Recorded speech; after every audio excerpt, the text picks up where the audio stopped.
कभी एक राजा के बगीचे में अनेक बंदर रहते थे और बड़ी स्वच्छंदता से वहां कूद फांद करते थे। एक दिन उस बगीचे के द्वार के नीचे राजपुरोहित गुजर रहा था। उस द्वार के ऊपर एक शरारती बंदर बैठा था। जैसे ही राजपुरोहित उसके नीचे आया, उसने उसके गंजे सिर पर विष्ठा कर दी। अचंभित हो पुरोहित ने चारों तरफ देखा, फिर खुले मुख से उसने ऊपर देखा। बंदर ने तब उसके खुले मुख में ही मलोत्सर्ग कर दिया। क्रोध पुरोहित ने जब उन्हें सबक सिखलाने की बात कही तो वहां बैठे सभी बंदरों ने दांत किटकिटाकर उसका भी मखौल उड़ाया।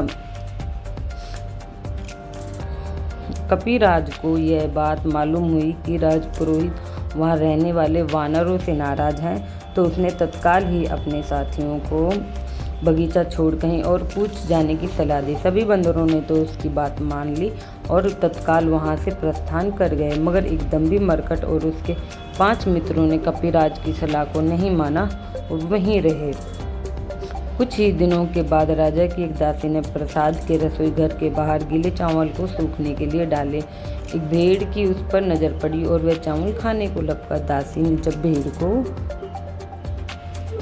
चावल खाते देखा तो उसने अंगीठी से निकाल एक जलती लकड़ी से भेड़ को मारा, जिससे भेड़ के रोम जलने लगे। जलता भेड़ दौड़ता हुआ हाथी के अस्तबल पर पहुंचा, जिससे अस्तबल में आग लग गई और अनेक हाथी जल गए। राजा ने हाथियों के उपचार के लिए एक सभा बुलाई, जिसमें राजपुरोहित प्रमुख था। पुरोहित ने राजा को बताया कि बंदरों की चर्बी हाथियों के घाव के लिए कारगर मलहम है। फिर क्या था, राजा ने अपने सिपाहियों को तुरंत बंदरों की चर्बी लाने की आज्ञा दी। सिपाही बगीचे में गए और पलक झपकते ही उस दंभी बंदर और उसके 500 हाथियों को मार गिराया। महाकपि और उसके साथी किसी अन्य बगीचे में रहते थे, तेज जीवन का आनंद उठाते रहे।